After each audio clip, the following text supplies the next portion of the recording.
Hello दोस्तों, राधे राधे। मैं रेशु आज आपके लिए एक नई कहानी लेकर आई हूँ, दिल छू लेने वाली। शादी के बाद विदाई का समय था। शिवानी अपनी माँ से मिलने के बाद अपने पिता से लिपटकर रो रही थी और वहाँ मौजूद सभी लोगों की आंखों में भी आंसू थे। उस समय शिवानी ने घूंघट किया हुआ था और अब उसकी विदाई होकर ससुराल जाने का समय हो गया था। तो जैसे ही शिवानी रोती हुई कार में बैठने लगी, तभी उसकी छोटी बहन रोती हुई उससे दोबारा लिपटकर रोने लगी।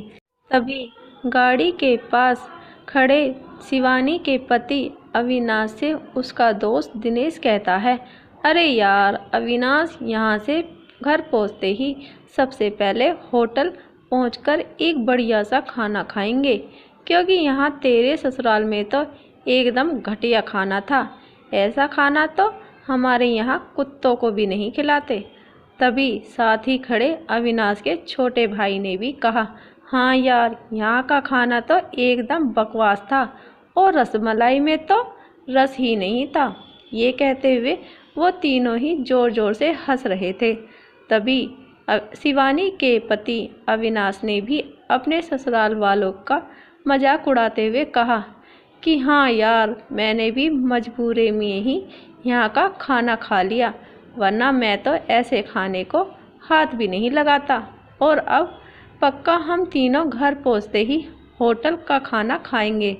अपने पति के मुंह से ऐसी ऐसी बातें सुनकर शिवानी कार में बैठी बैठी बहुत दुखी हुई और उसने गुस्से में आकर कार रुकवा ली और उसने गुस्से में सबके सामने अपना घूंघट हटाते हुए कार के दरवाजे को जोर से बंद किया और आंखों में आंसू लिए शिवानी अपने पिताजी के पास चली गई और उनका हाथ पकड़कर उनसे ये कहा कि पिताजी, मैं ससुराल नहीं जाऊंगी, मुझे ये रिश्ता बिल्कुल मंजूर नहीं है।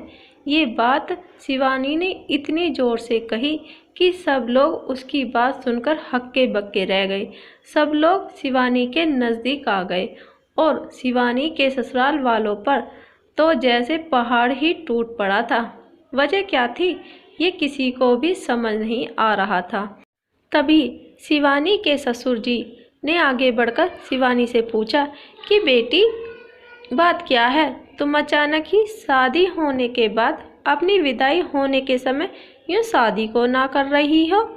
तभी शिवानी कुछ देर चुप रहने के बाद अपनी आंखों में आंसू लिए अपने ससुर से बोली, बाबूजी, आपको पता है, मेरे माता पिता ने अपने सभी सपनों को मारकर हम सभी बहनों को इतना पढ़ाया लिखाया और काबिल बनाया, और आप जानते हैं कि एक बाप के लिए उसकी बेटी क्या मायने रखती है।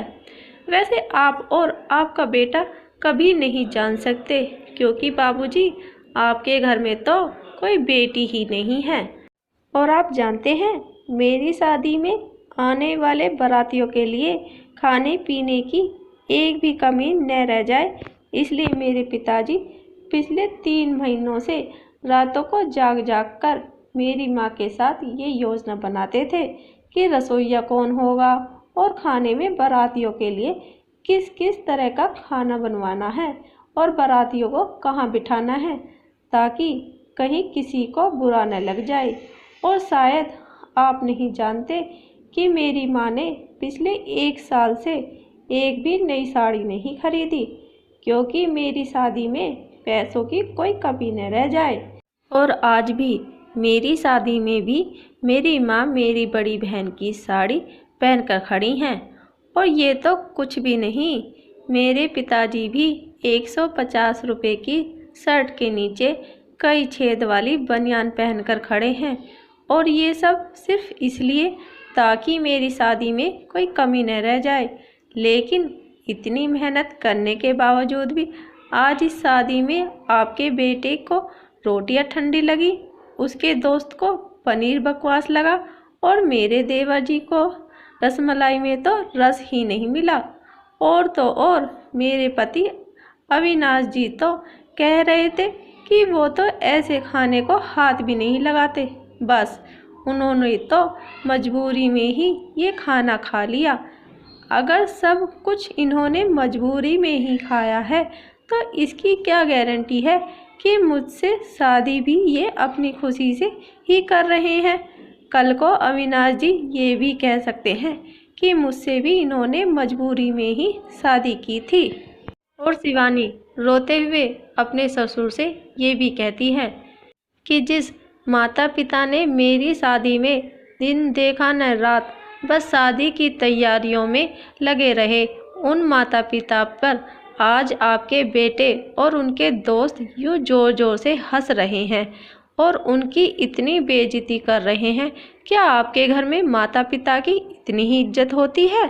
तभी शिवानी के ससुर ने कहा कि बेटी इतनी छोटी सी बात पर तुम इतना नाराज हो गई।